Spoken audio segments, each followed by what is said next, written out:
Good afternoon and welcome to another wonderful TROG cast. That's two really old guys talking about college basketball. This is Jeff Zink here with my good friend Jim Reaker. Jim, how's your week been? Oh, I've been busy trying to figure out how to get all those fall activities finished up before we step into this busy college basketball season. Well, it's off to a rolling start, and there's the things going on. We talked last week about a couple of our conferences. A little later, we'll talk about the two conferences we didn't get a chance to, plus make our predictions for all three conferences, who's going to win those. Things started. But first, look back. The season just started on Friday. Did you see any surprises out there? Well, the biggest surprise I saw was the Indiana State victory over the IU Hoosiers. Not only was it a surprise in the fact that they defeated them, it was a surprise of the score, and the score isn't even indicative of how much of a blowout it was. I believe Indiana actually scored the last 7 or 9 points to bring it to a 90-69 final score. So Archie Miller's got his work cut out for him at Bloomington. The only other score that kind of surprised me, actually two in a way, Texas A&M defeating West Virginia by a large margin.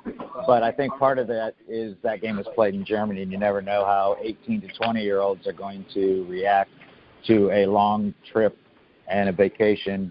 So that might have been part of that score. And the other score I just caught my interest was UK 73, Vermont 69. And that was played, I believe, at UK. So I'm interested to watch UK play tonight. I haven't heard all the clamor coming out of Lexington like you usually do. So it'll be interesting to see what Calipari has this year. Yeah, I hear. Well, Billy Kennedy's got a strong program. We talked about that last week, and the recruiting class that he has, and that Texas A&M's been ready to bust out. So that was not a big surprise. And as for the others, Calipari reloads every year, and I think it takes them a while to gel. Plus, they might have been looking forward, like you alluded to tonight's game against Kansas in the State Farm Classic. That's one of the two games in Chicago, Illinois. The other one will be number 1 Duke versus number 2 Michigan State. So they're coming out shooting hot here. But, Indiana, a bit of a surprise, but that's what people were saying, that Tom Crean kind of left the cupboard bare, and they did take a while before they hired Archie Miller, so it might have taken a little bit in the recruiting away from him in order to reload there at Indiana, but I think he's going to be fine as you go through. Well, let's move on. Last week you did the Big East and talked about them, and I talked about the SEC and some of the teams there, but now the two other each have 4 big conferences. So we'll go ahead and let you start again between the Big Ten and the Big 12. Who do you want to start with? Well, let's talk about the Big Ten first, right here in the Midwest. I've put a winner. You want us to predict a winner, and then I've kind of grouped all the rest of the 13 together in some groups as I see them. At the top, of course, I'm going to take Michigan State. They're bringing back the player who many think will be Player of the Year, Miles Bridges. Also, they got a top recruit by the name of Jaren Jackson, which we'll see tonight for the first time. 6'11", very athletic power forward. And, of course, they have Tom Izzo. And anytime you have Coach Izzo, I think he's going to have them ready. So it'll be interesting. They had kind of a tough year last year, had some key injuries. In fact, Miles Bridges himself was out for a while. But they weathered the storm and, of course, didn't have quite the season they thought, but a lot of people are picking them to win it all, so I'm picking them as my favorite in the Big Ten. The next group I kind of would say is a group of teams that did very, very well last year, but maybe have some changes, but all of them have a chance or a possibility to contend for the championship. First would be the Purdue Boilermakers. The big loss there is Caleb Swanigan, who went to the NBA, but they have pretty much everything else back from a team that was near the top of the standings last year. Minnesota with Richard Pitino, he's really brought that program around. And last night they actually beat Providence in one of the early Gavitt games by a 12-point spread at Providence, and that kind of impressed me. So I think the Golden Gophers might have a chance to be near the top of the Big Ten. Northwestern, of course, remember we talked a lot about them last year. They had their first NCAA team, and off that team they got 6 out of the 7 top scorers back. So I think the folks at Northwestern are looking for them to maybe challenge at the top. And a team we saw the Xavier Musketeers knock out of the tournament, the Maryland Terrapins, they have 3 high sophomores coming back that should help them be near the top. Next group I have is a group of schools or teams that had some success last year, usually had success, but not maybe quite near the top this year. First of all, Michigan. Michigan actually ended up winning the tournament last year and made it to the Sweet 16. Then I put it in there, Wisconsin. Wisconsin lost a lot of talent. The only returning starter is Ethan Happ, but of course they have a great tradition up there, and I think we'll have to wait and see. Penn State has all their starters back, and they look to move up the standings, and Iowa, I kind of threw them in there in that group. Next group is a group that we got to wait to see what's going to happen because they have new coaches. Ohio State with Chris Holtman from Butler. Indiana with Archie Miller, we just talked about, had a kind of a rough beginning. And actually last night they played Howard. I watched the end of that game a little bit. They really didn't blow Howard out at home either. So it's going to be interesting to watch what happens at Indiana this year with Archie Miller. And then a school you talked about with a new coach, Brad Underwood, Illinois, I put them in the group. And then the last group I have is the rest, Nebraska and Rutgers. Haven't had much success lately, and there's no reason to say that they'll have any more this year. So that's my wrap-up of the 14 Big Ten schools. Kind of a quick go-through, but we'll be watching the Big Ten through the season right here in the Midwest. Back to you, Jeff. Who are you going to talk about today? The rest, the Nebraska, formerly a football school, though they wouldn't claim that right now, and Rutgers, which I think a lot of people would still be hard-pressed to say they're even in the Big Ten, so we'll go from there. Well, I'm going to start by talking about the ACC, which is always a hotbed of basketball. And what most people probably remember is that they lost 10 players to the first round of the NBA draft in the ACC. And that's pretty amazing that many people would go. And first thing I'd say is, this is a great conference. They probably won't send 9 teams to the dance like they did last year. There's going to be a lot of things. In some ways, the ACC is down. I don't know if you remember, but last year when I did the SEC preview, I just basically said Kentucky and let the rest of it go by the way. That conference, as we've talked about last week, is going to be much more competitive with several teams in the mix, even though there's a couple dropping off. But I look for the ACC to not be as competitive all around. There's still going to be a fight, as there always is in that league.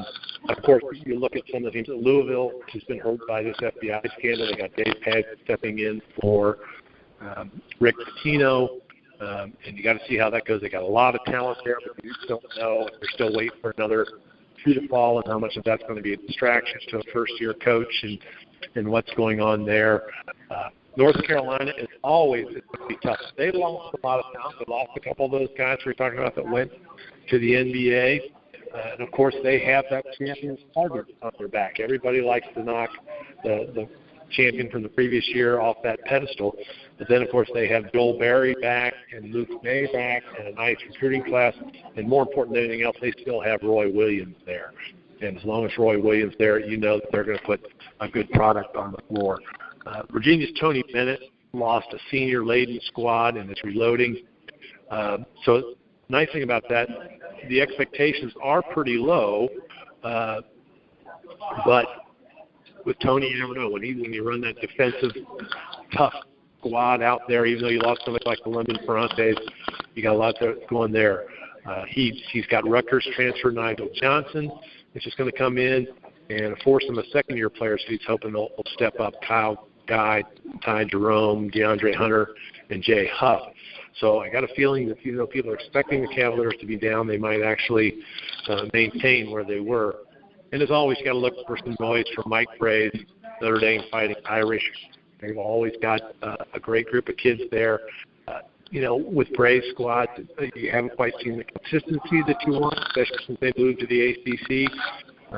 But they were there fighting for the conference title late in the year this year, and I expect them to be close to that too. And Buzz Williams, Virginia Tech Hokies, the same sort of comment. They've always got a lot of talent, and they sort of have an up and down season. Both teams sort of lose a game that nobody expected them to lose, and then they'll come back with a great game against a superior team. I think the biggest threat to the potential top this year comes from Coral Gables, and that's the University of Miami and the Hurricanes with Tim Moran's group, which had went to the dance and had a fine run at the ACC title, and has added 5-star freshman Lonnie Walker. But the beginning and ending of the ACT goes through Duke and through the Cameron Indoor. They're going to end up on top this year. Some people were a little worried the other day that they're starting. We'll see more tonight, like when they play Michigan State. But Coach K just won his 1,000th game. He's the first coach to ever win that many at one school. And, of course, he has the top prospect, or what many people think is one of the two top prospects, Michael Porter and Marvin Bagley III, who at one time was committed to Kentucky for the 2018 season, then changed his designation.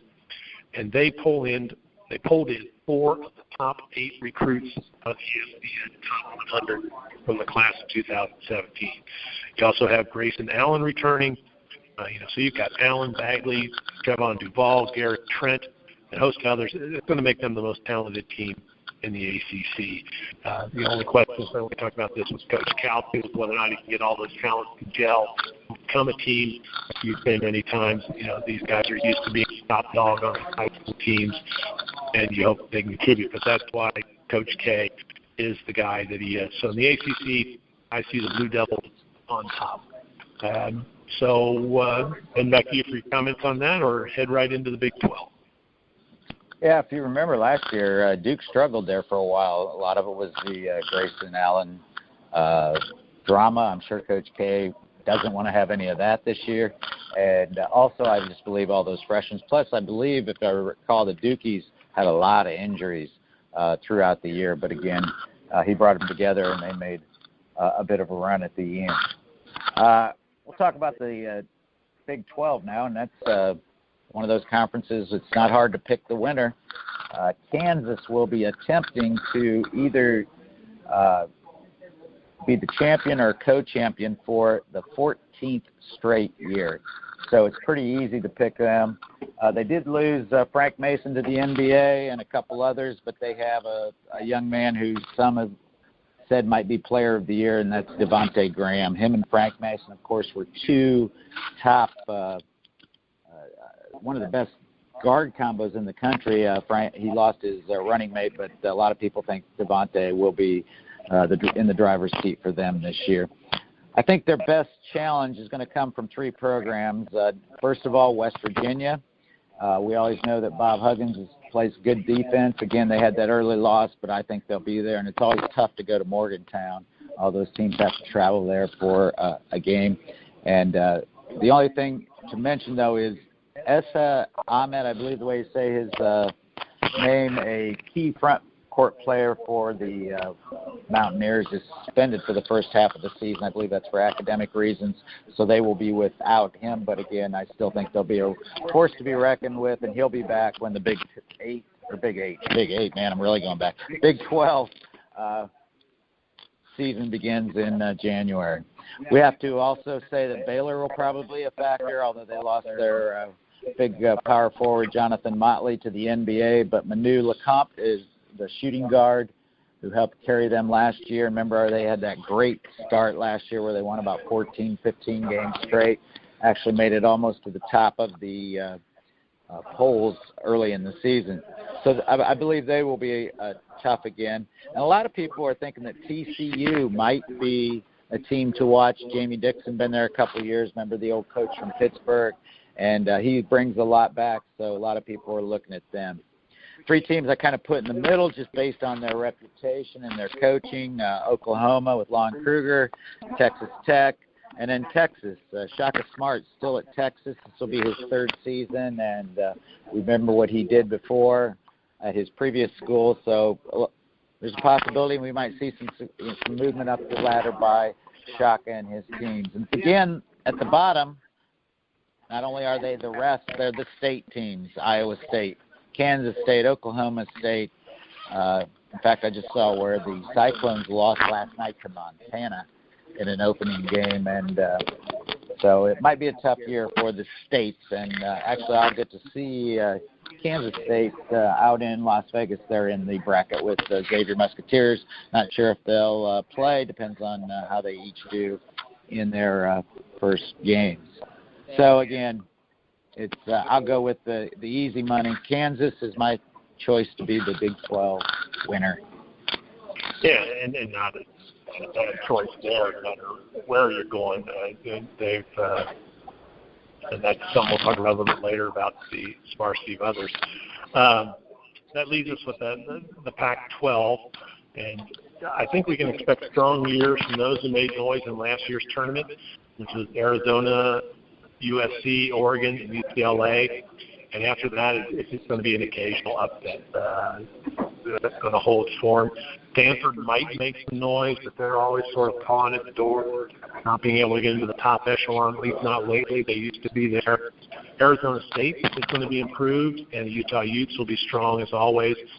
But I don't think either of them can get into that top third of the 12 teams, and then it's the rest. And looking at that talent, I'm going to pick again like I did last year. They just missed out. Sean Miller's Arizona Wildcats. I think they're going to take the Pac-12 this year. In terms of talent and experience, it's the Wildcats, along with the Trojans, that stand out. Of course, Miller's bringing back Alonzo Trier, who's had quite a bit of the time on the bench last year. There were some issues off the court to overcome, but when he came in, he made a significant impact, and many people are calling him the preseason Pac-12 Player of the Year. And he's also bringing in what Miller calls, for his incoming freshmen, the best class he's ever brought to Arizona, which is saying something since the Wildcats have never finished lower than number 7 in a lot of ranking polls since Miller has been there. We've got a great mix of newcomers and freshmen. He's got returning players like, our Raleigh Atkins and, of course, Mitch Lawson. And one of his big additions is a big guy. And if anybody sort of slid under the radar, kind of like Lauri Markkanen, who they brought in last year and left for the NBA, that's going to be DeAndre Ayton. And if you can call a guy that comes in at 7 feet and 1 inch, a sleeper. But he could definitely be the freshman of the year across the country. USC's Andy Enfield returns just about every contributor that he had from last year. In fact, he put out the stat that 98% of their scoring is back from last year's squad.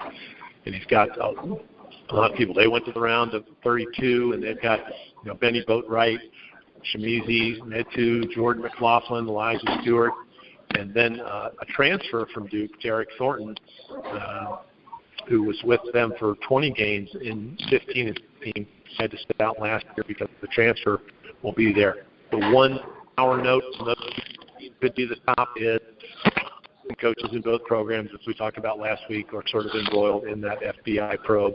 And as long as that does not become a distraction, I see them emerging close to the top with Arizona taking it. In L.A., you got a guy named Jayton Hands who will step into Lonzo Ball's shoes as a playmaker. And, of course, we got Lonzo's little brother. And, unfortunately, there's already been distractions with their trip to China. So you've got to wonder if Harbaugh and his self-promoting campaign is going to be too much of a distraction there, and just trying to get his boys into the NBA and promote his shoe and merchandise brand. So Coach Alford's going to have his hands full out there, just maintaining the level that they had last year. I don't see them going as far as they did, but they're going to have a good, solid season. And I was pretty much, not on the UCLA bandwagon for most of the year last year, but I think they've got a solid group. Oregon is a team that lost a lot. And they may not be as good as last year's group, which went to the Final Four. You've got people like Peyton Pritchard, who's coming back, and Roman Sorkin and Keith Smith. But everybody else is going. Dana Altman knows what to do. I mean, they went 30-6 in Pac-12 play for the past 2 years, and they've got some great freshmen coming in, like Troy Brown Jr. and Elijah Brown, Paul White, and Mikhail McIntosh are also transfers from places like New Mexico, Georgetown, and Illinois. So they could be reloading. And the sleeper out there might be Oregon State. Last season was quite a slog for Wayne Tinkle, but the outlook looks a lot better. He returns all 5 starters: Steven Thompson, Drew Eubanks, Ja'Cory McLaughlin, Kendall Manuel, and Georgi Rakovic. And just as important, Tress Tinkle is healthy up breaking a wrist in November. So look for them to make some noise. Everybody else is just sort of, will they do here, do there? It's sort of what they can do to put themselves in a position for some postseason, whether it's the NCAA or the NIT. But again, my pick, Arizona in the Pac-12. I think it's going to be Duke in the ACC. And even though it's going to be a little more tenuous this year, I think Kentucky holds on by its teeth in the SEC, but you're going to have teams like, Florida and a few others nipping at their tails. Yeah, again, I'll go back to it. I'll be very interested to watch Kentucky play tonight to see what's going on there. Just a couple comments. Yeah, I think the Pac-12, who can deal with the distractions, because UCLA and, UCLA, the young men who were detained in China, I just did read that they have been released, but I think that there's going to be fallout there. There's probably going to be some suspensions or some discipline that comes down, and how Steve Alford deals with that early might tell how their season ends up. And, yeah, again, Arizona and USC both have the FBI investigation, and where that'll go we have no idea, but it's got to be out there, and it's got to be something they're concerned about. So, again, I guess you call the Pac-12, who can deal with the distractions the best, might be the winner. Yeah, and remind people there you're going with Michigan State in the Big 10, you're going with Kansas in the Big 12, and your Big East Villanova is still Villanova, and wait for the Musketeers to try to knock them off. And that sort of leads us to a couple other conferences of note, or people that you got to look at, or actually it's really teams of note, not conferences of note. There's only 4 teams that aren't in the Big Six in the top 25 right now, and 2 of them are in the American Athletic, one of those being Wichita State, which just moved there this year. So we'll see if Greg Marshall's going to be happy with the tougher conference. They're coming in at number 6, and I think he's going to win wherever he is. But the AAC is a little bit tougher than the conference he's played in the past. But most pundits have Wichita State winning that conference, which has got to be a bit of a kick in the teeth to Cincinnati, which comes in at number 12 and has been the top dog there. But maybe this is Mick Cronin's year to break through in the tournament. He brings back Troy, bring the Copain as one of his top scorers, and they're always there for defense. So just sort of comments there, Jim, on the AAC and that move by Wichita State.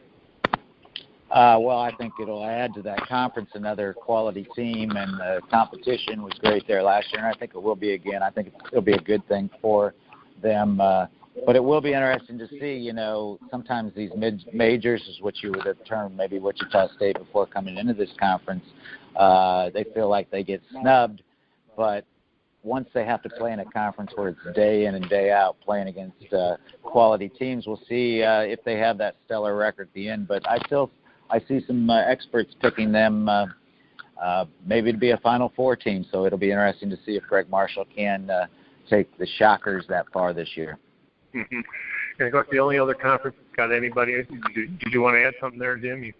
I was just going to say, and UC and Xavier, of course, very, very, I like it this way, but we're only 3 weeks away from the crosstown shootout here in Cincinnati, and I think it's going to be a great game this year, both programs in the top 25. What would it mean to this city if both of them were in the top 10 by the time they have that crosstown shootout. Might get some national attention like it did a few years ago, but it's always a great thing. Great event here in Cincinnati. And anything goes in those, and that's being moved back to December after years of having it about mid-season in January. It's sort of a break, and people go back and forth on that. It's a little too early for them to really clash. They haven't gotten their things together, but it was in December for many, many years. And as we showcased last year, history go down, which we'll probably cover when we get closer to that.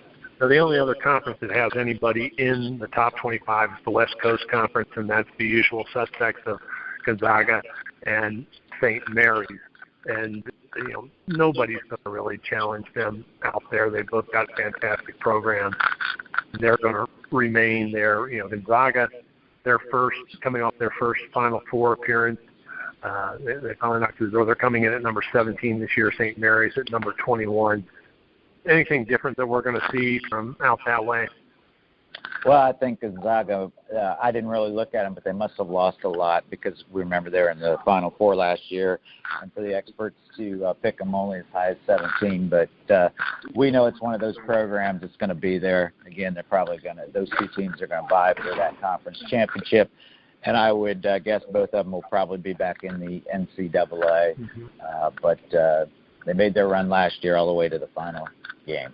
And it's a good talking point, but again, at this point, we're not even a week into the season. It's sort of, rankings. I think a lot of it comes from the overflow from last year, and that's sort of the talk. Like, say, only 4 teams not in the Big Six in the top 25. And the only others receiving votes were Rhode Island, Mount St. Mary's, SMU, Middle Tennessee, Nevada, Oakland, Dayton, and Harvard. And to me, that's all carryover from the 2017 tournament because they all made strong runs there at the end and made the tournament and impressed. That's sort of based on last year, not this year. But it brings the point of, is it getting to the point where the smaller conferences and the mid-majors or whatever you're talking about are sort of playing for breadcrumbs, especially on recruiting buffets, while the big boys feast? Yeah, it's becoming tougher and tougher, I think, for them to compete with them, especially in the recruiting fields, especially when you have the programs that kind of advertise, come here and go to the NBA. Yeah. Not talking of anybody, but, yeah, UK and Duke. So I think it does make it tougher because if they could sell that, hey, look at all these guys and they've come here, then they've ended up in the NBA, and many of them NBA stars, that it becomes tough. But it's always great. We always have the Florida Gulf Coast and those that make that run and make it exciting and makes March one of the most exciting sports months anyway in this country. And like I said, we have a lot of programs that get the spotlight because they're out there, people going to the NBA or whatnot, but as we talked in one of our programs last year, Jim, most of the people that play NCAA sports aren't going on to the professional level, and they stay there 4 or 5 years and get a degree, sometimes 2, and sometimes they do get those neat runs, like in Oakland or a Middle Tennessee, which was very senior laden. And we even talked about the fact that North Carolina probably doesn't win it last year without the people that came back for several years and were able to bring them over the top. So a lot of things going on there. Or you can look at a program like Harvard where they don't even technically offer athletic scholarships in the Ivy League, and they were able to go to the NCAA for the first time ever and did a great job of coming through with that. We will be back on the air sometime next week. It is Thanksgiving week, and Jim's going to be traveling here to go out to see a couple things in L.A. He's also going to be traveling to see his home team, Xavier Muskies, this week up in Wisconsin as they take on the group at Madison. So our Razorcast of this week, which talks about Xavier basketball, will probably be on Friday, not Thursday of this week. And then we will tell you then when we'll be able to do the TROG cast for next week. But I'm sure Jim is ready to try to stump me. Did he actually come prepared this time? Because the other day he had to make something off the cuff, but he's over there licking his chops and rubbing his fingers together. So he's not whipping his mustache like Snidely Whiplash in the old cartoon. But go ahead. Shoot. Well, yeah, I just wanted to say we'll probably have our Razorcast sometime Friday since I will be going to the Xavier Wisconsin game Thursday night, so I can report and give you my tale of what's going on there with the Musketeers, and then be in Vegas the next week on Thanksgiving to see the Musketeers. First playing A-10 team George Washington, and then we'll play either Kansas State or Arizona State, depending on who wins or loses in those games. But today, as we're talking about conferences, I decided to focus on the Big Ten. Mm-hmm. Got some questions for you. Mm-hmm. This is multi-layered. Of Easy course. questions. First of all, the Big Ten and the conference was founded in 1896, actually under the direction of the Purdue president at the time. Do you know what the name of the Big Ten was in 1896 when it first started? It was called Fred. And no, you ask these questions. I don't know how you've got to have some sort of disease from going down in the archives and seeing all that dust by now. No, I do not know what the name of the Big Ten was. Was it the Big Four because there were only 4 teams in it? I'll go with that. No. It was called the Western Conference, and that was a hard question. I'll get to the one I was really looking. So there were 7 founding members of the Western Conference, and 6 of the 7, Purdue, Michigan, Wisconsin, Minnesota, Illinois, and Northwestern, 6 of those are still in what we call the Big Ten, even though it has 14 members. Mm-hmm. Do you know the one founding member who no longer is in the Big Ten? That is a great question, and I'm going to look through that. Give me the list again of who is still in there. Purdue, Michigan, Wisconsin, Minnesota, Illinois, and Northwestern, and there was a 7th member who is no longer a member. Yeah, I caught that. I wasn't quite paying attention. He did that. I'm going to go. It's the Western Conference across the Appalachians. Could be a lot of different teams. It could be like a Missouri. I'm going to say maybe Pitt, which has been a problem out there. Yeah. No, he looks at me disappointingly. Actually, it's a a school that many people they won't even know that they were a major athletic power, but they used to be back in the day, and that's the University of Chicago. Was an original member. That makes sense. All right, just to give you then, after that, in 1899 they added Indiana and Iowa, and they changed the name from the Western Conference to the Big Nine. Now, Ohio State fans will like this to know that in 1907 Michigan was kicked out for violating rules, whatever that meant. And in 1912, Ohio State replaced them to make it again the Big Nine. And then in 1917, Michigan was allowed back in after a 10-year absence, and that is when, in 1917, they called it for the first time the Big Ten. And, of course, we know now it has added 4 teams. Actually, it added Penn State early, and then added Rutgers and Nebraska to make it 14 teams. We're not on the air? Access code accepted. There's one other participant with contact. It might still have been recording. Sorry. This is Devin. Something happened there with our technology. We got kicked off for a minute, but now we're back. Jim was telling me that there was the Big Nine, and then Michigan got kicked out, and OSU joined it, and then after that I stopped listening because I was trying to fix this phone. So, and then Michigan was allowed in after a 10-year absence, and that in 1917 is when they started calling it the Big Ten. Okay. So there's no more trivia question. That's just a little history lesson you're giving me there, huh? Yeah. Yes. Okay. Because I'm never sure with Jim. Sometimes it's a question, sometimes it's a whole test. But good stuff with the Big Ten, which is now the Big 14, even though they keep the name of the Big Ten Conference. A couple little tidbits before we leave. This week, yesterday, was the anniversary of the dunk that broke the backboard 38 years ago yesterday. Daryl Dawkins also known as Dr. Dunk, and is so such a personality that he also got his nickname of Chocolate Thunder from a blind musician, Stevie Wonder, who never got to see him play, gave him that nickname. He skipped the NCAA, so it's not really related, but it's quite a moniker.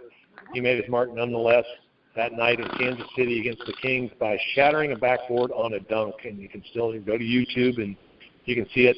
And Daryl Dawkins was quite the presence and quite a personality, taking over for people like Marvin Barnes from the ABA in the early 80s and that.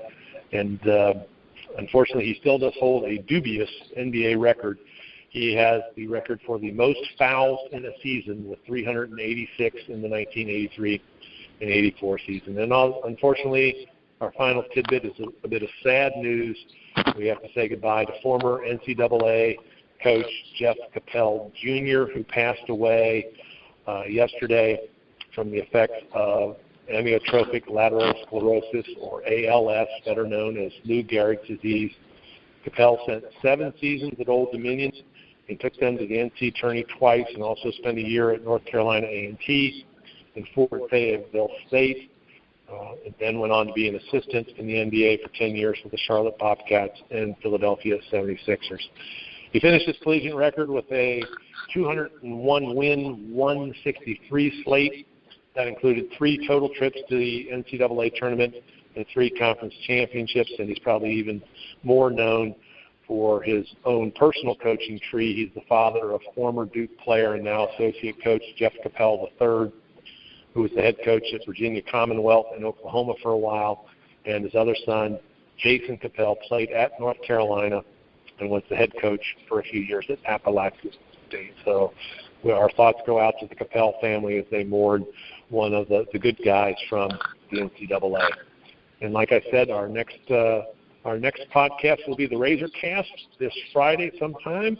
So we look for that to be posted on the Grueling Truth website. And this has been your TROG cast with Jeff Zink and Jim Reaker, 2 really old guys talking NCAA basketball. And we will talk to you sometime next week. When we know more, we'll announce that on this week's Razorcast. Thank you very much for listening. Until next time, enjoy all the games.